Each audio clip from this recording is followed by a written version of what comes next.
OPTMZ. Hanna Uose is a British-Japanese writer, and her debut novel, Who Wants to Live Forever, was published in March 2025 by Brazen Hachette, picked for the BBC Radio 2 Book Club and the Good Housekeeping Good Books Spring Collection. She has an MA in prose fiction from the University of East Anglia, and in 2022 won the Morley Prize for Unpublished Writers of Color. Hanna is also a co-founder of Align, a strategic consultancy for the progressive movement. Okay, it's really nice to be here. Right, okay, yeah, I haven't. So, Matt and Daniel, invited me to come and speak to you partly about how the quest for immortality and longevity is shaping the body now and in the future, and also how we can apply our speculative thinking. I wrote a novel, I'll come to that. So, yes, as Daniel overlaid my bio with the voice of Brian Johnson, who's like a tech bro who is like hoping to never die, which was really fun to hear. So yeah, I wrote this book, which was published last year, called Who Wants to Live Forever. It's a speculative fiction novel, and I'll tell you a bit more about it in a second. I'm also a strategist, researcher, organisational designer, facilitator and coach for the progressive movement, and a co-founder of the consulting firm Align. I'll tell you a bit about the premise. Let me get my notes up. I do know my own book. It's about a couple called Yuki and Sam who are in their mid to late 30s, are deciding what comes next in their lives, whether to stay in London, whether to leave London, whether they're going to have kids, all of that. And at the same time, a drug comes onto the market called Uose, which can extend the human lifespan. And this drug, which I'll show you what inspired it, it's named after a plant called Uose, which can be found in the Andes and that lives for 3,000 years. It's very expensive in this world. It would be very expensive in the real world as well, and it's only accessible to the elite. And in this book, it pauses you at the age at which you start taking it, which is all context for a reading I'm going to do in a minute. So this couple, one of them decides to take it, one of them doesn't, and then the novel follows the fallout of that decision over the next 20 years and also examines the broader social consequences. Some of the questions that I was really preoccupied with at the time of starting to write this, I mean, I've always been obsessed with the passage of time, but yeah, how much time do we need to reach our potential? What would be the implications of a drug like this? How would it impact wealth inequality? How does it impact our ideas of legacy? And how are our ideas of legacy affected by whatever gender we are? And ultimately, what does it mean to be human? What does it mean to try and extend our lives, and for what purpose?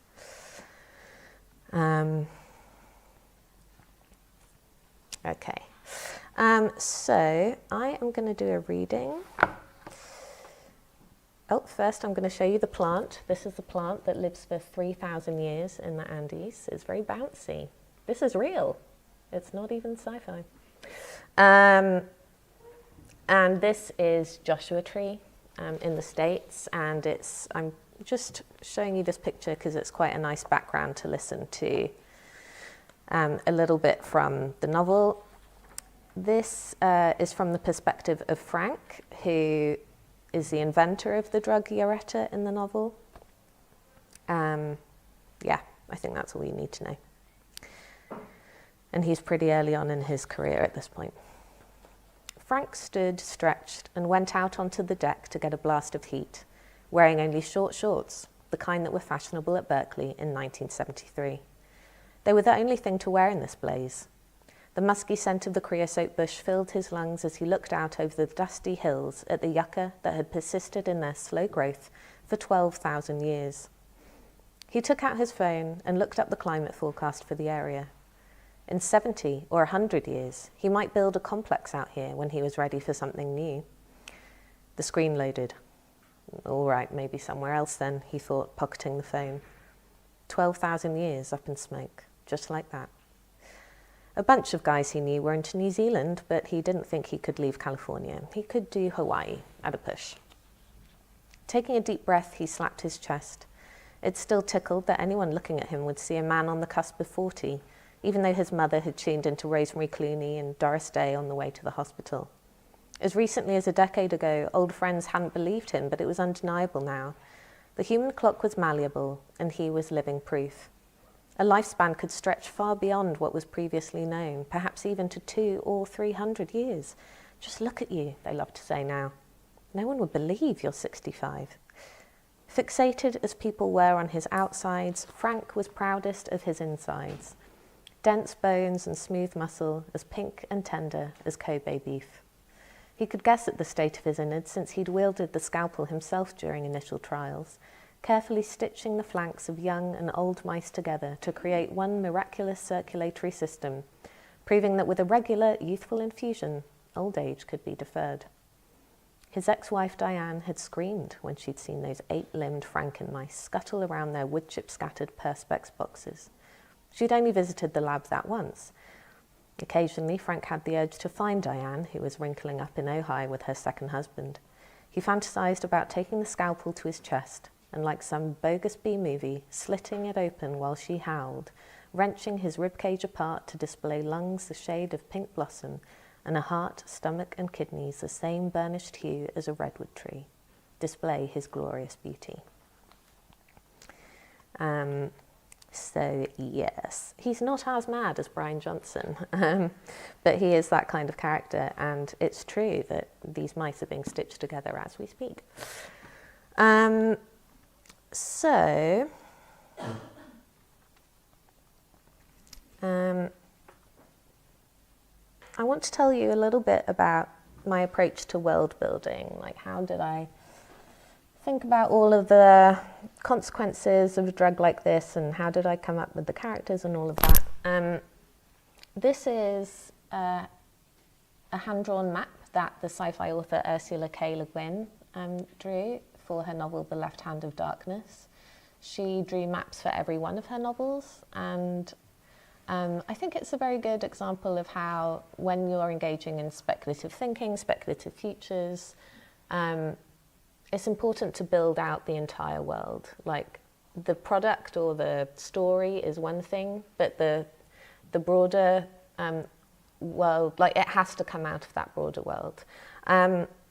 So before I even thought of the characters, the plot, anything like that, I really thought through what are the rules of this world when a drug like Ureta is introduced. And I know that you're about to go off in sort of small groups and engage in some speculative design. So, yes, ask yourself, what are the rules of the world? I asked myself, how would a drug like Ureta affect notions of the afterlife and spirituality? How would it affect career trajectories, family life, desire, social status, and social class? The sci-fi writer Frederick Pohl says a good science fiction story should be able to predict not the automobile, but the traffic jam. So we're not just interested in, like, what are the technological innovations that we foresee? What can we predict? We're thinking, what are the glitches that are going to come up as a result? What are the unintended consequences of any particular intervention? So when I was thinking this through, I was thinking, okay, so say that some people, say the wealthy elite, get to access a drug that extends your lifespan. What does that, or pauses your age as well, what does that mean for relationships between parents and their children, or children and their parents' friends? Do they consider them children, or are they peers and colleagues and, in waiting? There's a line where Yuki, the protagonist of the novel, sort of looks at her friends and their children and just pictures them playing doubles tennis forever. I also thought about, like, what are the consequences? I was a kid when seatbelts were introduced, and before that everyone was just like wildly just driving, like raw driving, I don't know.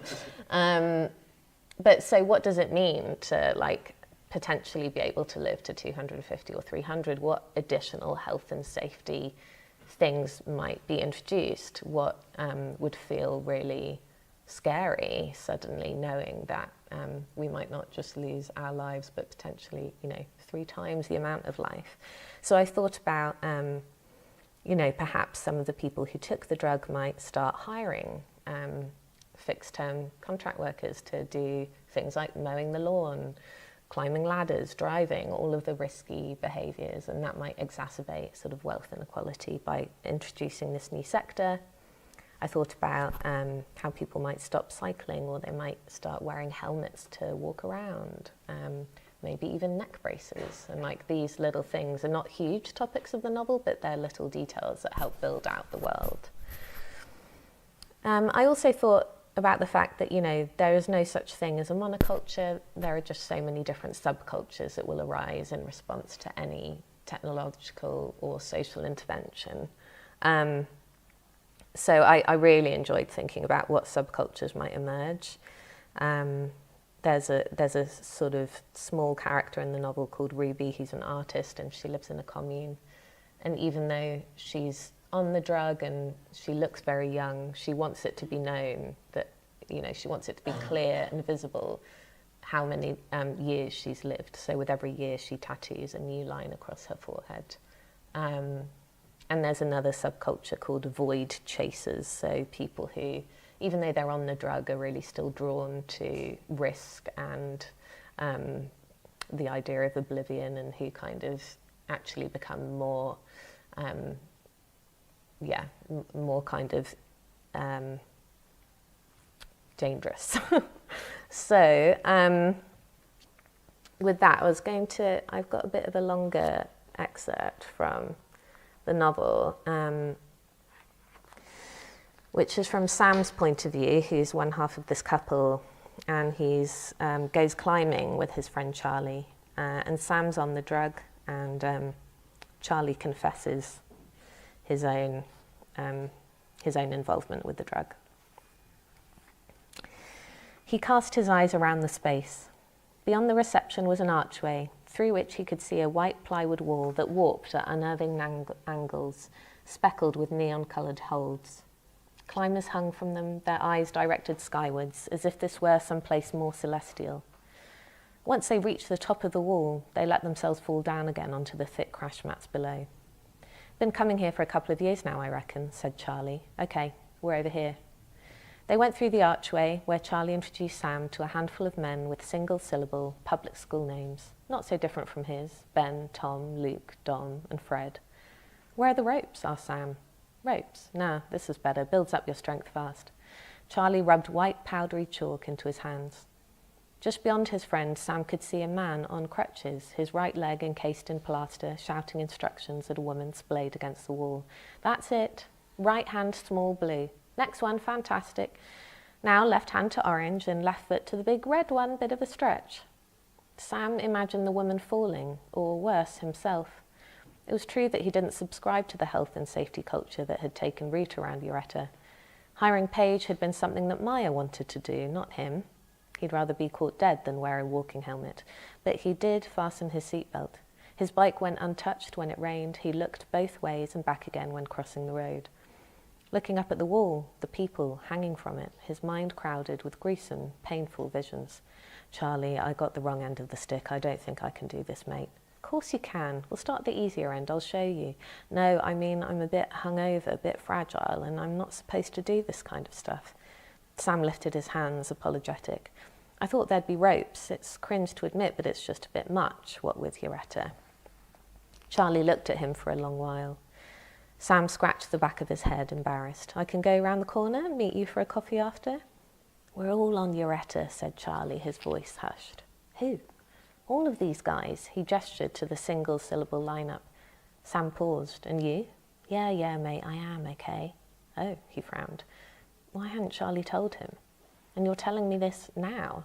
He glanced around at this unlikely place for revelation. I've been wanting to find the right moment. No one knows apart from these guys. Our worlds don't collide very much.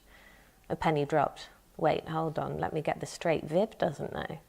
Charlie stepped further away from the wall. No, and please don't tell her. I thought you might get it, considering I need a bit more time, that's all. It's not a long-term thing for me. It's been 3 years and 3, Sam exclaimed. Keep your voice down, Charlie hissed. Look, it's not a big deal. I won't do more than another 5. I just need a few more working years before I have to pack it in. Landscaping is tough on the body. But Sam spoke slowly, wanting to be careful. How will that work? Any extra cash will just go on Uose, won't it? Yeah, but I came into a bit of money when my dad died, got a chunk from the house sale and saw an opportunity to slow things down, make the most of it. Viv wouldn't have been up for it at all. She wanted another kid. And how did you explain it to her, not having another kid? She thinks we've been unlucky. I got my tubes tied at the clinic, told her I had groin strain. Charlie grimaced, but Sam could see a touch of pride in his friend's face, chuffed at his ingenuity.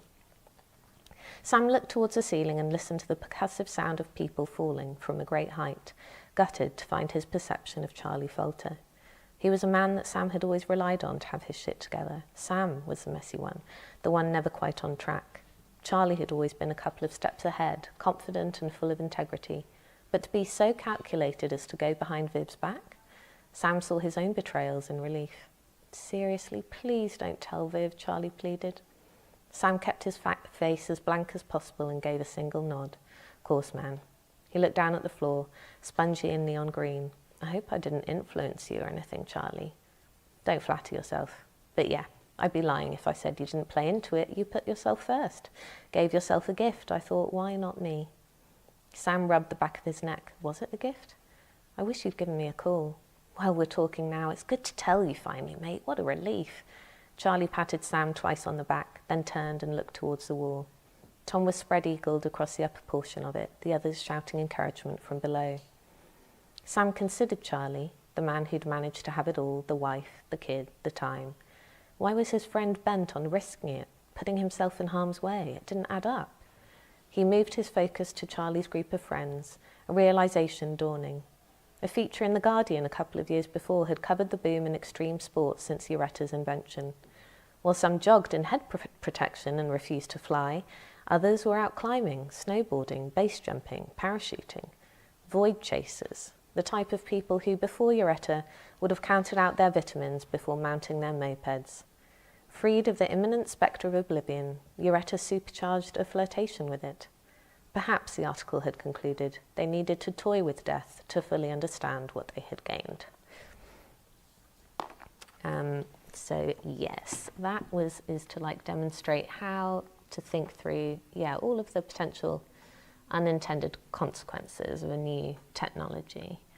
I also am very invested in thinking through the social consequences of any technology or social developments. So this is a quote from Adrienne Marie Brown, who's a writer and a sort of progressive facilitator herself. I believe that we are in an imagination battle, and almost everything about how we orient towards our bodies is shaped by fearful imaginations.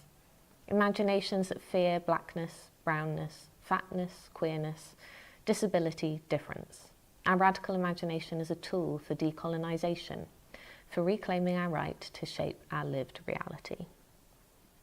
And so, I totally agree with that. I do think we're in an imagination battle. It's also, I don't know how you feel about the course that you're doing, but speculative thinking isn't just like a nice thing to do. It really does shape the world. The first mobile phones were inspired by Star Trek. Video calling's inspired by the Jetsons. Any amount of weaponry that we have is inspired by all kinds of things. So these all have consequences, and how we engage with the future does shape the future.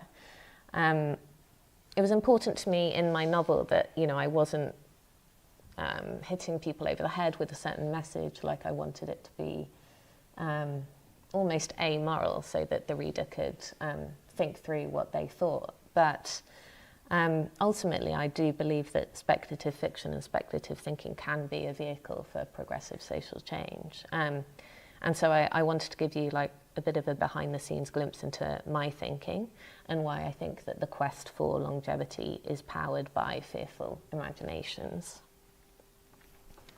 So these are just like, I just did a Google yesterday and found some of the headlines around longevity. In my novel, Sam wants to extend his lifespan so that he can pursue his dream of being a musician. Maya Maya's another character, she wants to even the playing field in her career and give herself a bit more time to kind of catch up and girl boss around. But in the real world, what is driving our pursuit for health, longevity, wellness? Here we've got spas. I don't know, there's just like so much here, skincare, diet. And a lot of the messaging is around three things, I would say. And this gets to Daniel's question earlier to Matt around like optimizing for what. I'd say that the messaging that we get is for productivity. Let's live longer so that we can achieve more.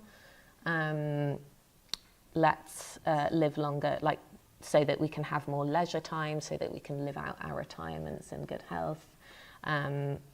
Let's focus on longevity so that we can be more desirable for longer and kind of like 50s and E40 or whatever it is, all these things. And these are all extremely relatable, extremely tempting things. I would like to be productive and have leisure and be desirable, that all sounds great. But in reality, and this is Brian Johnson, the voice that you heard earlier, with his dad and his son in an extremely strange homoerotic kind of pose. In reality, so Brian Johnson, if you don't know, he was the founder and CEO of Braintree, which later got bought by PayPal, and he now runs something called Project Blueprint, which is really, he says is going to sort of find the key to immortality. But is he fueled by this idea? Is his imagination fueled by the desire for productivity, leisure, and desirability? When in the first instance, he calls himself the most measured man in history, and he spends about 6.5 hours a day on longevity activities. None of these things contribute to social science, since he doesn't do it he doesn't use a scientific method. There's actually no way of knowing which of the things he does works. So it's sort of a waste of time.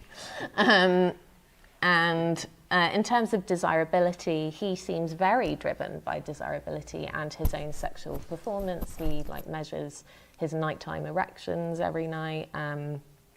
But the quest itself does not make him more desirable. A couple of years into his this hobby, he became so gaunt that he needed Botox and fillers to stop people from thinking that he was really ill. And his hair does seem to be dyed. So the things that do the most for him aesthetically are just aesthetic interventions. They're not actually coming from the stuff that he does. So in that sense, I don't think he's fueled by the mainstream messaging that we get around have a lovely leisure time, be buff, whatever. I think he is primarily fueled by a fear of death. He was raised as an evangelical Mormon, and when he left the Mormon church, that coincided directly with his kind of obsession with living forever, because I think, it's a big thing to lose your faith and think, there's not an afterlife that I thought there would be. This is Peter Thiel, who was the founder and CEO of PayPal, which bought Braintree. He is, I think, the primary funder of longevity stuff. He's also the CEO of Palantir, which sells AI-generated weaponry to ICE and to Israel. He's obsessed with hell and the Antichrist. He's an evangelical Christian, and I think he's afraid of retribution. I think he doesn't want to die because he is literally afraid of burning in hell. And when you kind of dig into these things, it's really quite strange. What's motivating these people? Xi Jinping and Putin were recently recorded talking about how they might live, what technologies they need to live forever. And I think they are fueled by a desire to hold on to power. And then another example, Laura Deming, who's a venture capitalist focused on life extension. She talks, and lots of people talk in the space, about old age being a disease. Aging is a disease, it needs to be eradicated like all other diseases. And, by association, so does like all of the disabilities that come with aging. And so, to me, all of these examples reinforce norms of a fearful society that denies the existence of death, that can't metabolize its own grief, that operates on a punitive framework of morality, that takes human dominance over other species for granted, that has tipped in favor of authoritarianism, and sees a natural process of aging, and in turn the disabled body as a problem and not the way in which the body was designed. And so, yes, I suppose I just want to offer a contrasting point of view to that, which is the body is already optimized. It is already doing exactly what it is supposed to do, whether by design or chance. We are aging and dying is literally what we were designed for. We're part of an interconnected world, and ultimately, if all goes well, we turn into very nutritious compost for the next iteration of the world. And so, as you, how do I make, oh, here we go. As you go away and think about your projects, what you're going to be up to and what you're going to design and the worlds that you're building, I guess that, I'll tie this all together by saying, you don't have to give in to the fearful imagination. Whatever you come up with, ask yourself who benefits, who will benefit from a product or something like this. Are we designing something like this for the purpose of capital? Are we doing it for social good? And yeah, because it could be that something that you think about in these groups could ultimately inspire something and get made. And just know that what you imagine can shape our lived reality. And that's all. Thank you. Chaotic whiz through. Yeah. Does anyone have any questions for Hanna? Oh yeah, there's one at the very back.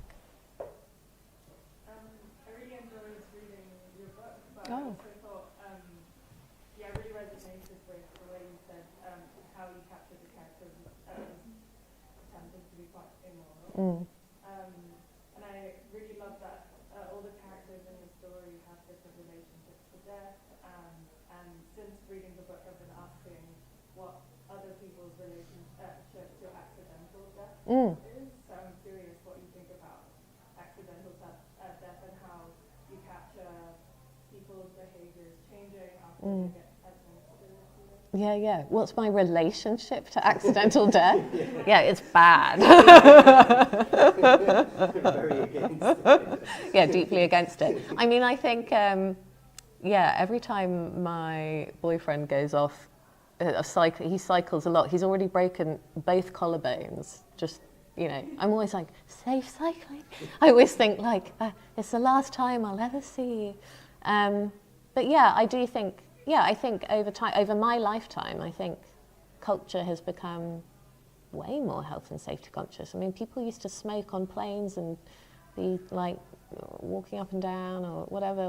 Now it's we go through all these rituals of safety that don't even mean anything. I mean, you take off your shoes at the airport. There's literally never, ever, ever once in history found anything that is potentially dangerous, and yet we all do it as a performance of safety.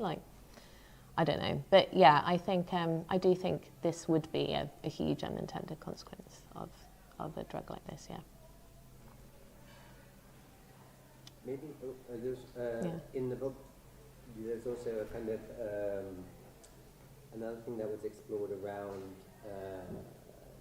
desire and. Yeah, I was just wondering if you could talk a little bit about that part. Yeah. Because it's really interesting in terms of age itself then becoming. Yeah. I mean, I guess it's already sort of in our contemporary cultures it's already fetishized to some degree, but there was a kind of interesting shift or morphing of that. Yes. Yeah. Thank you for reminding me. Yeah.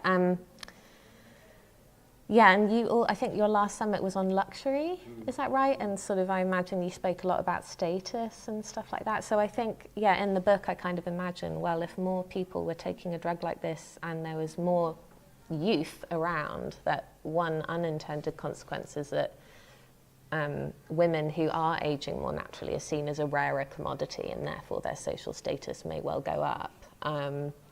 And yeah, like in the book, there's like on YouPorn, the top trending search term is GILF or old or something, and it overtakes lesbian. That's like a detail in the book. And then this year, GILF really did like shoot up the like the YouPorn search term. So it is like, that is happening. Like, and I think that's happening as a result of like, yeah, the more that women are really like harangued to spend a lot of time and money on skincare, Botox, whatever it is. It's interesting that there's a equal and opposite effect somewhere, you know. Yeah, we talked about, like, I was on the tube in Tokyo earlier this month, and I saw this girl like with really beautifully drawn eye bags, and it just looked amazing and really cool. And I was just like, oh, I want to chat to her and like ask her like what it's all about. But I just think we'll see more and more of that. So interesting. Yeah. I was just thinking then when you mentioned that maybe your book is actually sort of is coming into fruition, because I was thinking about the kind of question of kind of risk, and I think it was at the weekend, wasn't it? There was a guy who climbed Taipei 101. Oh yeah, free sailor guy. Filmed, and it was kind of like this kind of thing. And yes. I was kind of, yeah, it's interesting that kind of risk itself has become a kind of thing of spectacle in some way. Yeah. You know, I mean, I guess it always has been to some degree, but I could also imagine that becoming increasingly attractive in some form or other, either by yourself or through a kind of mediated form. Yeah, that's interesting, because the free sailor guy, he faced a huge backlash, didn't he? And Netflix did too, from live streaming it, and it was seen as really irresponsible. Whereas, like, there was a guy, when did he do it? Like in the 90s, like tight-roped between the Twin Towers.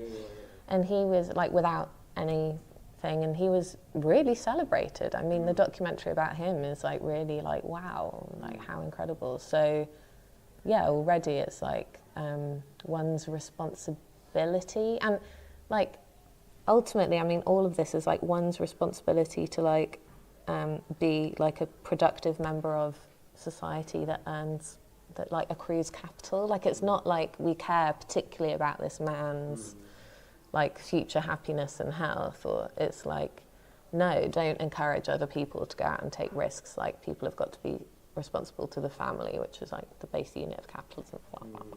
But yeah, I like yeah. Yeah. Does anyone I guess like maybe due to time we'll yeah. thanks very much. Thank you. Thanks.